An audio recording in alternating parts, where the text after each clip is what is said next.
Hello everyone, it's Molly with All Ears, and today I am at Epcot bringing you a brand new video. Now, a lot of people say that Epcot's not a good family park or not a good place to come with kids or ride a bunch of rides, and I say you're wrong. Now, while my favorite thing in the whole world might just be walking around World Showcase eating and drinking during a festival, there are tons of awesome attractions here at Epcot, and today I'm going to attempt to ride every single one. That's 12 different attractions. Those are going to be obviously rides that you get on, as well as a few shows that have some 3D or animatronics or something makes them super cool. Of course, I'm going to give you fun facts and trivia along the way. Are you excited? I'm excited. Let's go.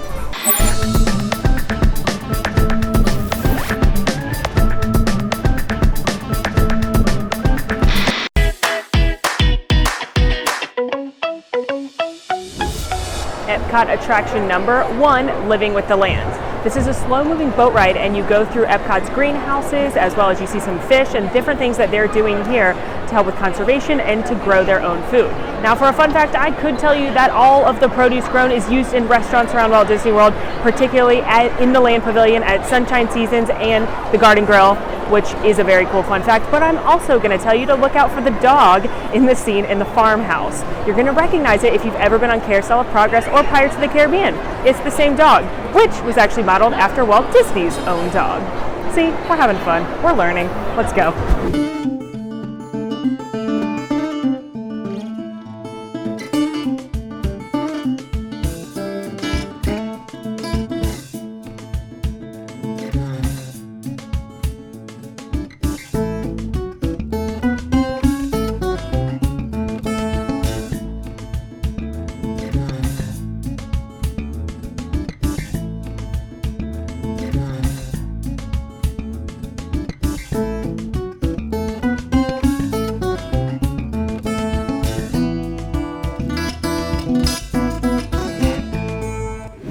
Living with the Land is a great choice for anyone with little kids because they will enjoy looking at the fish and the fun plants.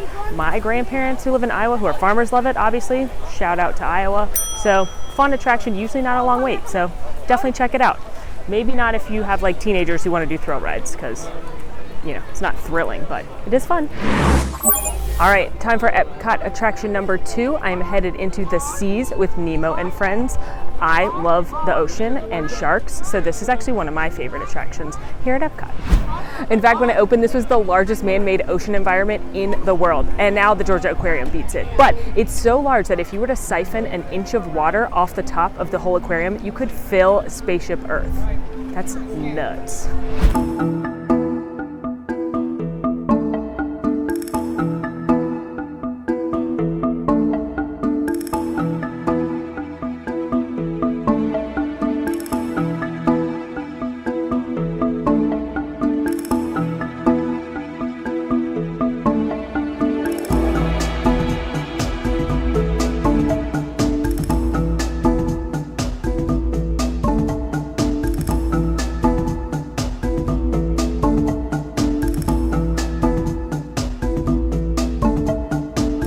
So that was the Seas with Nemo and Friends. Super cute attraction. Kids will love it. It does get a little dark in a few parts, so know your kids, but it's really great. And you end up here in Sea Base, where you can see sharks and eels and dolphins and manatees and all kinds of fish in their ocean-like environments. It's really great. Kids will love running around. There's a bunch of activities. Mom and Dad, get some air conditioning and watch a manatee eat. It's super fun. Outside attraction number 3, Turtle Talk with Crush. Now, this is an interactive show with everybody's favorite turtle, Crush, of course. A fun thing to do, though, when you're watching it, ask him about some other characters like Dory. It's the first and only Disney attraction to exist outside of a Disney theme park. At a hospital in California, a children's hospital, one that Walt himself was on the committee to open, Disney donated a bunch of money and they opened up a wing in the lobby, and they actually have their very own Turtle Talk with Crush. Disney Imagineers taught volunteers how to run the attraction and how it works, so that way 2 times a week they can make some magic for some kids that are in a less than magical situation. My heart. Choice by Justin.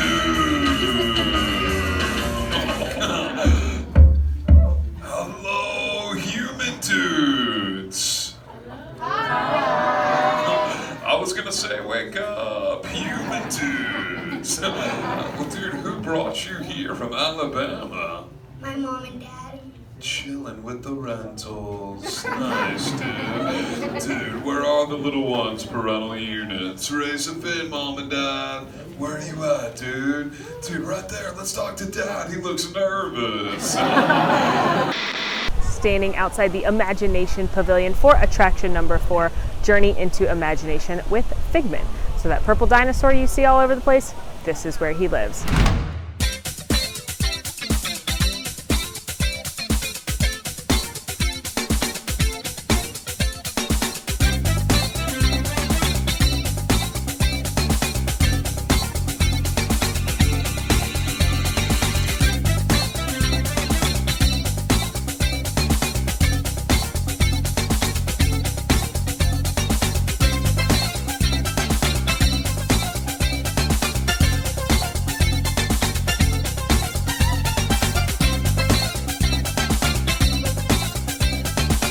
You said it, Doc. Imagination is a blast.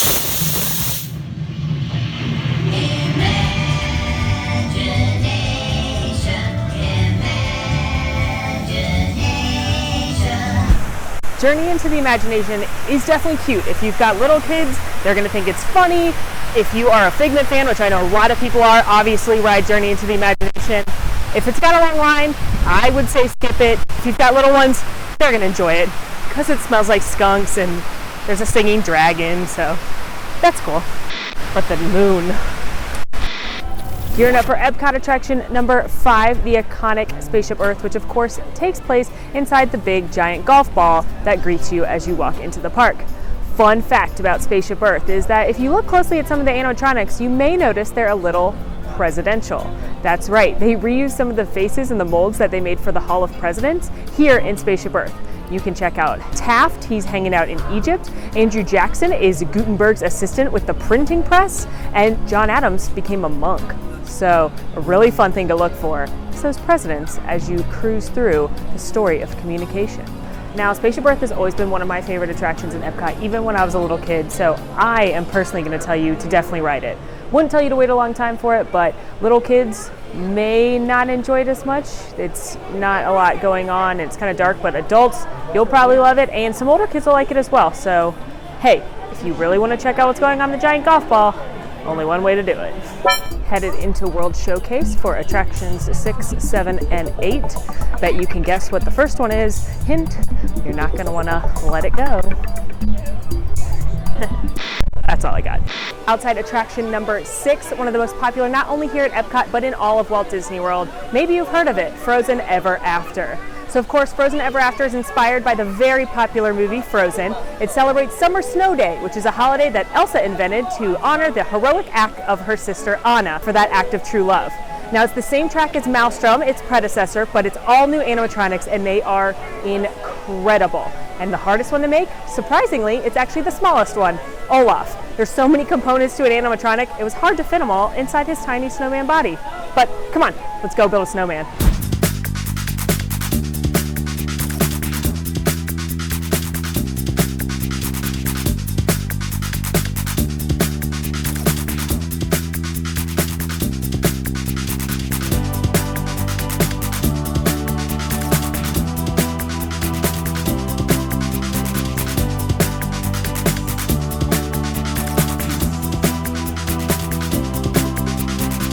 Just finished Frozen Ever After, which puts us halfway through the attractions at Epcot. I personally love Frozen Ever After, and so I think everyone should ride it. But honestly, it's a truly state-of-the-art attraction. Obviously, if you've got little ones that love Frozen, because apparently it's kind of popular, you should definitely ride it with them. Adults, it's amazing. You're going to appreciate it. There are no oil rigs, though. Comment if you get that joke. And I even think the teens and the older kids are going to like it, because it's got a little more thrill than your typical dark ride, especially a character dark ride. So Frozen Ever After, win in my book. Definitely get a fast pass, though. Unrelated. Sven is my favorite character in Frozen, and I think I need this. Guess what, friends? It's pouring outside, but you know what? I'm not a quitter. You know what you do at Disney when it rains? You buy a poncho and you keep having fun. Epcot's actually one of the best parks to be at if it rains because there's only one attraction that closes, and that's Test Track.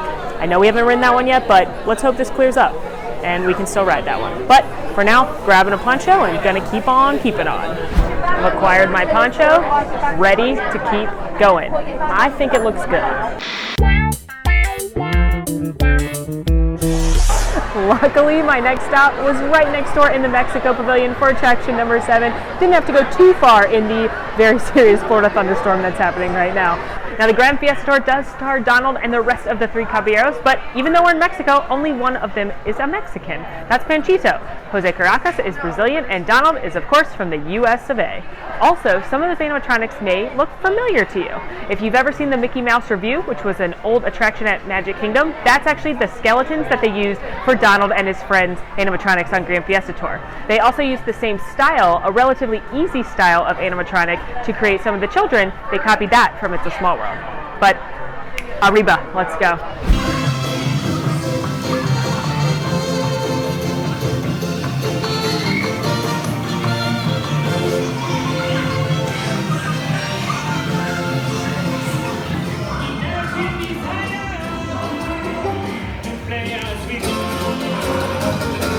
We sing and we samba, we shout, I don't know. Super cute attraction. Of course, if you're a Donald fan or a Three Caballeros fan, this is about the only place you're going to see Jose Caracas or Panchito, but I'm not going to put it on my must-do Epcot list. It's a great ride if you're walking World Showcase and you need a break in the AC, or the kids want to sit down for a minute. It's a perfect filler in between some fast passes, or pop in here if it's raining, or maybe grab a margarita and then see how fun the attraction is. But it's a great attraction for those things, but I'm not going to tell you to wait a long time for it or put it on your must-do list.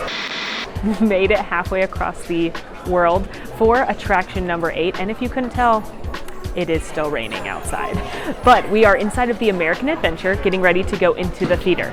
Now, I know we're not doing shows on this, but I do consider this one an attraction because it's got over 35 animatronics, including one that walks upstairs. Now, the American Adventure is a show of enormous proportions. For starters, the stage itself is roughly the size of a quarter of a football field. And there's a giant turntable under the stage that moves over 10 sets in perfect choreography so that you see the correct part of the story.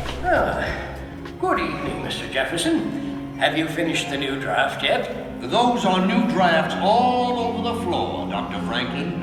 Aye, while the English overindulge in our Philadelphia's fine food and drink. 'Tis a strange war we shoulder, George Washington. Well, here we are, back in the heat of Franklin's Philadelphia again. We're 100 years old today. We came a long way in that first century.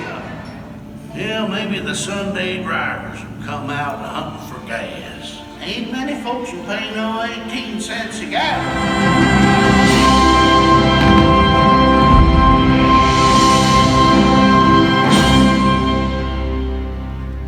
Well, Mr. Twain, what do you think of our America now? I think the founding fathers never dreamed of an America like this. So that was the American Adventure.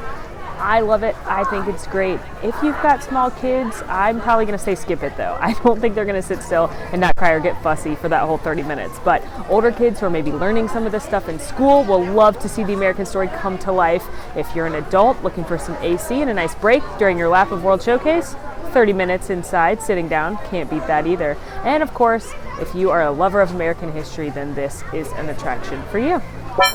Made it back to Future World for attraction number 9. This is the Disney Pixar Short Film Festival. This is definitely an underrated hidden gem of an attraction. It's super fun, it's super cute, and it's a great break from the heat or the rain. Just a nice thing to do when you need a little bit of air conditioning and maybe a seat. But the former residents of this theater were Honey, I Shrunk the Audience, which, if you remember that, the snake part terrified me as a child, as well as Captain EO, which starred Michael Jackson. But this show is presented in what Disney calls 4D. Not only do you get 3D goggles, but the seats are on hydraulics, so you're actually going to move and feel completely immersed into the story.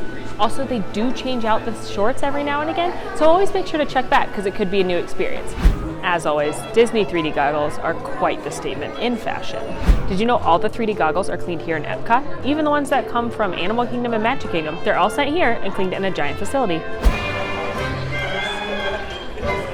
only Pixar could get me to cry about a bird that doesn't even talk, or the fact that Get a Horse, the Mickey Mouse cartoon, is an old cartoon that they reimagined recently, and Walt himself voiced Mickey. So, waterworks over here. Back in the land for attraction number 10. Double digits, people. That deserves a celebration by going on one of the best attractions at Walt Disney World, Soarin' Around the World. This is one of the most popular rides in all of Disney World. It's my mom's favorite attraction. Hi, Mom. And we are about to go on a hang gliding ride across the world. Now, a lot of you probably remember it used to be soaring over California, and you'd see things like the Golden Gate Bridge, Disneyland, you'd see the mountains, but now we are going to soar around the world, where we'll see the Great Wall of China, the Pyramids of Giza, Sydney Harbor. It's amazing. And even though the sights have changed though, fun fact, the music hasn't. It was scored by Oscar winner Jerry Goldsmith, who scored a lot of really famous movies that I'm sure you've probably seen. Planet of the Apes, several of the Star Trek films, Mulan, The Mummy, Patton, The Omen. This guy's a pretty big deal, and the soundtrack is beautiful. So make sure when you ride it, don't only be in awe of the sights that you can see and the fact that you're dangling 40 to 60 feet in the air. Be amazed by the beautiful music you hear as well. All right, are y'all ready? Let's go soaring.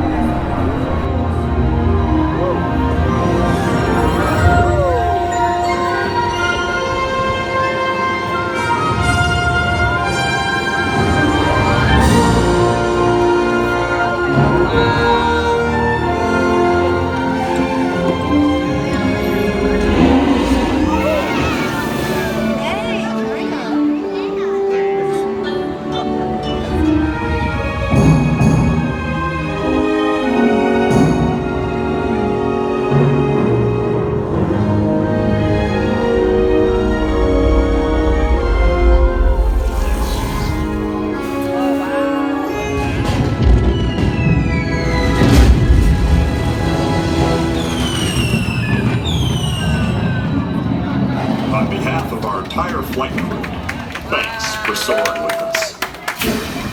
Just finished up soaring. Who do I recommend rides this? Anyone that's over 40 inches. An amazing, amazing attraction. It never fails to dazzle me. I love it when people clap at the end because it's totally worth it. It deserves your applause. Definitely come check out Soarin'. This is one the whole family will enjoy. Again, if you're 40 inches at least. Headed across Epcot to finish our day on two thrilling attractions. Great news, the rain has stopped and Test Track is open. Fun fact about Test Track, it's the fastest attraction on Disney property. It clocks in at just about 65 miles an hour. That's faster than Everest, that's faster than Rock and Roller Coaster. Like I said, fastest one on property. I feel the need for speed. One thing my husband and I like to do on Test Track, because we are super competitive, is we like to each design our own car, and then at the end of the attraction, they'd rank the car as to who was the most successful, and the loser has to buy the other one a Mickey bar or popcorn or a drink of their choice. So have some fun, compete with your family.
Test Track, always so much fun. Can you tell by my hair that I was just outside going 65 miles an hour?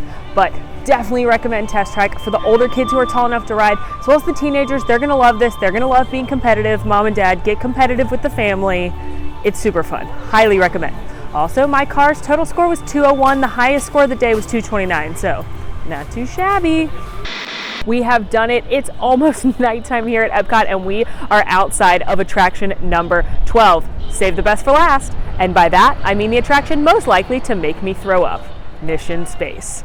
Mission Space is the first and only attraction to provide barf bags for the riders, and they have their very own custodial team stationed to just this building. Additionally, the Imagineers had NASA help them design the attraction. It took over 5 years to create this technology, and the astronauts that rode it said it was the closest thing they've ever done to going into space, besides, really going into space. Also, I did a poll on Instagram at AllEarsNet earlier today asking if I should ride the green, more mild side or the orange, much scarier side, and bless you guys, you chose green. Thank you. But this is just a reminder to always follow us on Instagram. I love to put polls up and fun trivia questions, and who knows, you may predict what happens in the next video. So, are you ready? I'm not. Let's go. This attraction always stresses me out because of the many warnings they give you to get off, as well as all the warnings posted. So this is not for the faint of heart.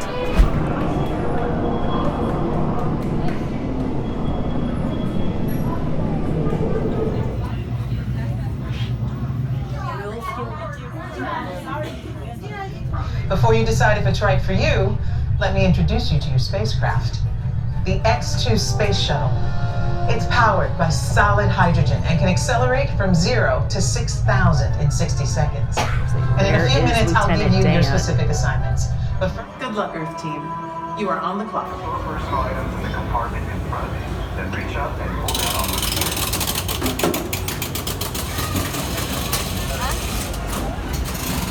Capcom to X2 to trigger first stage separation and trigger the landing sequence. Well, I did it. And it's been so long since I've been on this attraction because I'm scared of it, I didn't realize that they changed it and you no longer go to space or Mars, you now just travel around the Earth, which is actually really cool. Green wasn't that bad, so I definitely recommend it. If you can handle things like Star Tours, you can definitely handle Mission Space Green. Orange, however, a little more intense, so maybe don't eat before that one. However, if this is something that you think you can handle, something you think your kids can handle, definitely come try it out. You're not going to do this anywhere else in the world. Plus, you could get this super cool hat when you're done. Well, everyone, we did it. We rode every single attraction in Epcot, 12 in total. Nothing could stop us, not even the rain. Few takeaways from today. Mission Space Green, not that bad. I didn't know. Also, where's Lieutenant Dan? Also, if anyone can tell me where to get a candle that smells like either Rome burning from Spaceship Earth or the Fiji Islands on Soarin', that would be great because those things smell fantastic. And number 3, hopefully you all saw that Epcot is so much more than just a place to eat and drink, though that is still my favorite activity here. But there's lots to do that your whole family can enjoy. What's your favorite thing to do at Epcot? Let us know in the comments. In the meantime, rate, review, subscribe to our channel, follow us on Instagram at AllEarsNet, and until next time, y'all, I'm Molly. And it's been magical. Want to see more of my videos? Click over here. Want to subscribe? You can do that right here. And also, ring that notification bell to make sure you get instantly notified anytime we post a new video. Thanks for following. See you real soon.